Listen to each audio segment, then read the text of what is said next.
Buenos días para todos, mi nombre es Mariano Napoli, soy médico cardiólogo y en el día de hoy vamos a hablar sobre el síndrome coronario agudo en el adulto mayor. A modo de introducción, tenemos que saber que el adulto mayor representa la población más afectada por el síndrome coronario agudo con un 30 a 40% y la edad es uno de los principales predictores de eventos adversos. Esto se debe a múltiples causas, por ejemplo, son pacientes que tienen una mayor carga aterosclerótica, suelen tener complejidades anatómicas, calcificaciones, tortuosidad de los vasos, con lesiones múltiples tienen mayor riesgo de sangrado y mayor riesgo isquémico. A su vez hay que tener en cuenta que los pacientes mayores de 75 años suelen estar excluidos en los ensayos clínicos y es por este motivo que hoy en día se recomienda individualizar su manejo. Son pacientes que suelen tener comorbilidades concomitantes, suelen ser frágiles con un cierto deterioro cognitivo y funcional, suelen tener deficiencias nutricionales y anemia, son pacientes polimedicados, tienen deterioro de la función renal, un 70% de la población son hipertensos, 35% diabéticos, suelen tener múltiples antecedentes previos, ya sea de infarto, fibrilación auricular o accidente cerebrovascular. A su vez, son pacientes que suelen tener cambios relacionados con la edad, por ejemplo, tienen menor disponibilidad de óxido nítrico y mayor estrés oxidativo y de parámetros inflamatorios, por lo tanto una disfunción endotelial, van a tener también disfunción vascular producto de una inestabilidad genómica y una alteración en la reparación del ADN. Son pacientes que a su vez suelen tener mayor rigidez arterial y por tanto una mayor presión arterial y a su vez suelen tener remodelado miocárdico, mayor hipertrofia, disfunción de tipo diastólica, incompetencia cronotrópica que pueden llevar a la insuficiencia cardíaca. Las arterias coronarias, a su vez, tienen menor capacidad de regular el flujo coronario en respuesta a un aumento de la demanda y es por este motivo que suelen ser pacientes que tienen mayor incidencia de infarto tipo 2 y de infarto sin elevación del ST. En cuanto al diagnóstico, se recomienda hoy en día aplicar las mismas estrategias que en un adulto joven, pero hay que tener en cuenta que los síntomas pueden verse afectados por las comorbilidades, las capacidades sensoriales y el deterioro cognitivo. Es por eso que la clínica va a tener una disminución en la especificidad y sensibilidad diagnóstica. Y acá, a modo de ejemplo, tenemos un estudio norteamericano con pacientes mayores de 80 años que tuvieron dolor precordial en donde más del 50% no eran de causa cardíaca y solamente el 3,7% tenían un síndrome coronario agudo. En cuanto al electrocardiograma, vamos a tener en cuenta que son pacientes que suelen tener cambios de base, por ejemplo, un 20% van a tener hipertrofia ventricular, un 10 a un 5% van a tener trastornos del sistema de conducción manifestado por un bloqueo de rama derecha o de rama izquierda, un 5% van a tener ritmo de marcapaso y un 12% van a tener fibrilación auricular.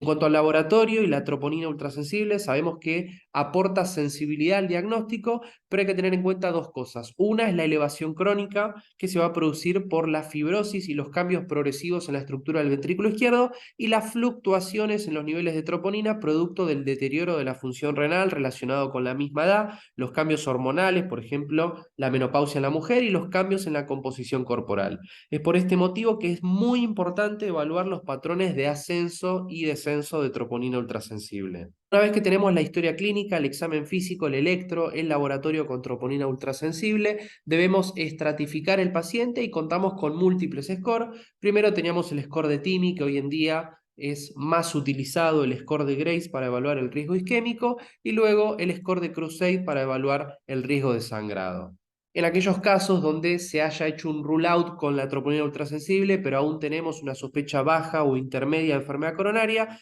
podemos utilizar la angiotomografía coronaria, pero tenemos que tener cuidado con el uso de contraste, no más de 50 a 100 mililitros debido a la vulnerabilidad renal, y a su vez tener en cuenta que podemos encontrarnos con arterias coronarias muy calcificadas que pueden dificultar la interpretación diagnóstica. En cuanto a la revascularización del paciente con síndrome coronario agudo, son los mismos principios que en un adulto joven, en donde la angioplastia es segura y efectiva, incluso en pacientes de edad muy avanzada, es decir, que no tenemos límite para realizar una angioplastia en cuanto a la edad. Sin embargo, habrá que tener preferencia por el acceso radial y los stents de última generación para acortar el tiempo de doble antiagregación y siempre estar alineado con lo que el paciente quiera, es decir, maximizar los resultados para tener una mejor calidad de vida. Una de las cosas a tener en cuenta en la revascularización percutánea es la nefropatía por contraste, definida por un aumento de más de 0,5 miligramos sobre decilitro o más de un 25% de la creatinina con respecto a la previa después de 48 horas de administrado el contraste, y para prevenirlo tenemos múltiples factores, por ejemplo, como ya mencionamos, el acceso radial, identificar factores de riesgo, si el paciente es renal crónico, tiene diabetes o estuvo consumiendo medicamentos nefrotóxicos, realizar una hidratación con fluidos siempre y cuando evitar la sobrecarga hídrica, evitar agentes hiperosmolares y minimizar las dosis de agentes iso o hiposmolares. Hoy en día la dosis recomendada es mediante el cálculo del filtrado glomerular multiplicado por 3. Siempre habrá que evitar la hipotensión y en caso de tener una enfermedad multivaso podemos realizar procedimientos escalonados o programados para permitir la recuperación renal. El paciente ya está realizando diálisis, coordinar la angioplastia con el equipo de nefrología. El paciente tiene un síndrome coronario con elevación del ST, la estrategia de reperfusión es la más efectiva y segura, la superioridad contra los fibrinolíticos se extiende también en el adulto mayor. Hay que tener en cuenta que si en caso de utilizar fibrinolíticos porque no tenemos disponibilidad de angioplastia, es una buena alternativa, pero tendremos mayor riesgo de sangrado intracraneal y en mayores de 75 años se prefieren los agentes fibrino específicos como el RTPA. Si el paciente no tiene elevación del ST, son pacientes que por lo general suelen tener mayores desafíos angiográficos. Acá podemos utilizar la estratificación de Grace, donde si tenemos un puntaje de más de 140, podemos optar por una revascularización dentro de las primeras 24 horas, y si el paciente tiene muy alto riesgo clínico, ya sea porque está en shock cardiogénico, tiene una angina refractaria o tiene inestabilidad hemodinámica o eléctrica, podemos optar por una revascularización dentro de las 2 horas. Recientemente se publicó un estudio en donde tenemos pacientes de 75 años o más con infarto y enfermedad multivaso y se demostró que la revascularización completa tiene un menor riesgo del punto final combinado de muerte, infarto o ACV al año en comparación con aquellos donde se revascularizó solamente la lesión culpable. A su vez, en cuanto a la cirugía de revascularización, debemos tener en cuenta que la fragilidad es el gran predictor de complicaciones. A mayor fragilidad, mayor mortalidad y mayores costos, y por lo tanto la cirugía se va a preferir en anginas crónicas estables o complejidades anatómicas.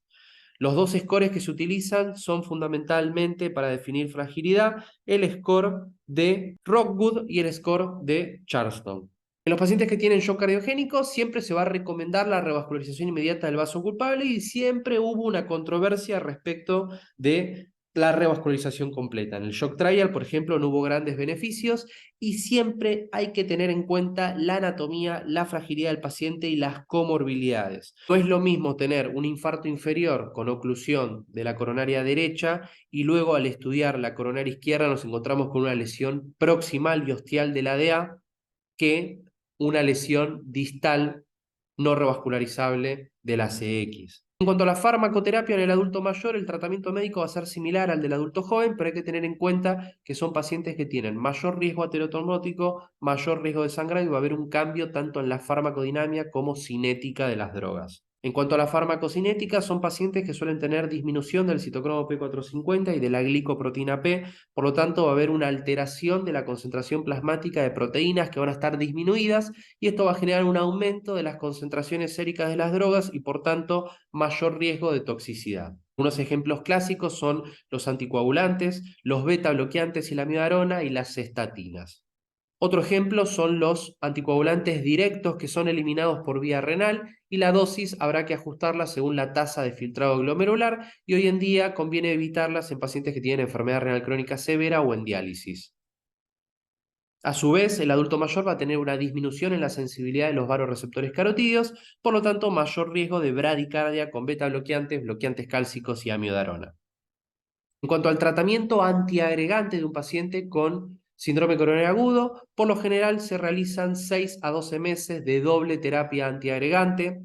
Dentro del grupo de la doble antiagregación, primero tenemos al prasugrel, que no demostró superioridad en los puntos finales primarios y a su vez tiene mayor riesgo de sangrado. Es por eso que en pacientes con menos de 60 kilos o más de 75 años se prefiere evitar, aunque se podría utilizar una dosis de mantenimiento de 5 miligramos día. El clopidogrel, en cambio, tiene menor riesgo de sangrado y una similar eficacia, por lo tanto es el que tiene mejor perfil de seguridad en el adulto mayor, y el ticagrelor se deja en casos de anatomías complejas y bajo riesgo de sangrado. Es por esto que la combinación ideal en el adulto mayor serán 6 a 12 meses de aspirina a bajas dosis y clopidogrel. En caso de tener pacientes con alto riesgo de sangrado, podemos optar por clopidogrel y aspirina por 1 a 3 meses y luego un agente de por vida. Y esto va a estar definido fundamentalmente por el score del TAP, que va a definir la longitud de la doble antiagregación. En caso de tener un paciente con indicación de anticoagulación por tener fibrilación auricular acorde al score de CHA2-VASc, lo recomendable es una semana de tratamiento con triple esquema, es decir, aspirina, clopidogrel y de preferencia anticoagulantes directos, pero si no tenemos disponibilidad podemos utilizar antagonistas de la vitamina K. Esta semana podrá extenderse a un mes en caso de tener bajo riesgo de sangrado y un alto riesgo isquémico. Luego, 12 meses de doble esquema, es decir, de preferencia clopidogrel más un anticoagulante directo y mantenimiento de por vida con anticoagulación. Acá tenemos una tabla resumida del triple esquema, seguido de doble esquema y por último monoterapia con anticoagulación de por vida a partir de los 12 meses. En cuanto al tratamiento hipolipemiante, se recomiendan altas dosis de estatina, pero habrá que tener en cuenta las mialgias, que pueden ser dosis dependientes y pueden afectar la calidad y la movilidad del paciente, y en estos casos tendremos alternativas como el ezetimibe o los inhibidores de PCSK9. En cuanto al tratamiento antiisquémico, si el paciente presenta disfunción ventricular e insuficiencia cardíaca, podemos optar por los IECA, ARA2 o antagonistas del receptor de neprilicina, los antialdosterónicos y los inhibidores de SGLT2, pero en estos casos siempre habrá que monitorizar el riesgo de hipotensión, la hipercalemia y el deterioro de la función renal. Si el paciente a su vez presenta taquiarritmias, disfunción ventricular y en casos de infartos anteriores podemos optar por beta bloqueantes, pero en estos casos habrá que monitorizar el riesgo de bradiarritmias. Estos pacientes hay que tener en cuenta que en el adulto mayor vamos a tener una tasa de reingreso a 30 días de casi un 15% y una mortalidad al año de hasta el 18%. Es por este motivo que es muy importante llevar a cabo una transición desde la internación al control ambulatorio, y esto va a estar a cargo de los miembros de la familia, el cuidado de enfermería, el cuidado social, tener una nutricionista, una rehabilitación cardíaca y un seguimiento tanto por el cardiólogo como por el clínico especialista en geriatría. Todos los pacientes deben participar en un programa de rehabilitación, se recomienda que sea lo antes posible después del evento,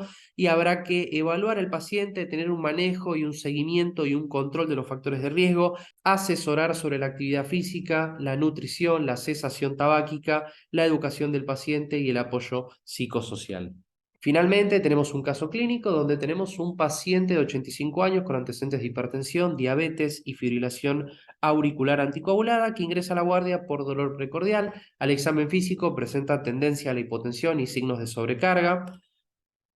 En el electrocardiograma observamos una fibrilación auricular de alta respuesta sin cambios específicos de isquemia, pero se procede a realizar un laboratorio con troponina que evidencia una troponina inicial de 350 seguido de una troponina a la hora de 15.000. Se procede a estratificar el paciente obteniendo un alto riesgo isquémico a raíz de un Grace mayor a 140 y un alto riesgo de sangrado por un Crusade de 70. Se le realiza una ecografía transtorácica que evidencia un deterioro moderado de la función sistólica, por lo que se procede a realizar una angiografía diagnóstica donde evidenciamos una lesión tortuosa y distal de la coronaria derecha y una lesión proximal de la descendente anterior. Dado la inestabilidad clínica que tenemos frente a este paciente, podemos optar por una revascularización completa. En cuanto al tratamiento óptimo, debido al alto riesgo de sangrado, podemos optar por una semana de triple esquema, seguido de 6 a 12 meses de doble esquema y luego mantenimiento con anticoagulantes directos. El paciente deberá recibir estatinas altas dosis, beta bloqueantes, inhibidores del sistema convertidor de angiotensina, receptores o del receptor de la neprilicina, antialdosterónicos e inhibidores de SGLT2,